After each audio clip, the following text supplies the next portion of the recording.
স্বাধীনতা দিবস উপলক্ষে ব্যারাকপুরে গান্ধীঘাটে প্রত্যেক বছরের মতো এবছরও অংশগ্রহণ করলেন রাজ্যপাল সিভি আনন্দ বোস।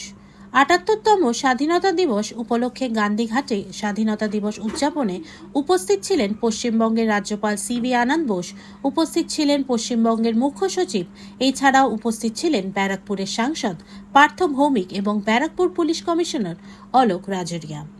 এই দিন জাতির জনক মহাত্মা গান্ধীর স্মৃতিচরণে মাল্যদান করেন এবং সংবাদ মাধ্যমের মুখোমুখি হয়ে আরজি করের অভয়াকাণ্ড নিয়ে রাজ্যপাল জানান, সারা বাংলার মানুষ, সারা ভারতবর্ষের মানুষ বুঝতে পেরেছে তাদের মনে সোদপুরের এই মেয়েটাকে নিয়ে মানসিকভাবে কোনো সহমর্মিতা নেই। তারা এই মৃত্যুটাকে রাজনৈতিকভাবে ব্যবহার করতে চাইছে। এর বাইরে একটা কথাও বলবো না। কালকে বাংলার মাননীয় মুখ্যমন্ত্রী পথে নামছেন, তার সাথে হাঁটবো এবং এই মেয়েটির যারা দোষী তাদের ইমিডিয়েট তাদের বিচার ব্যবস্থার মাধ্যমে বিচার ব্যবস্থার প্রক্রিয়া সম্পূর্ণ করে এদের চরমতম শাস্তির দাবি।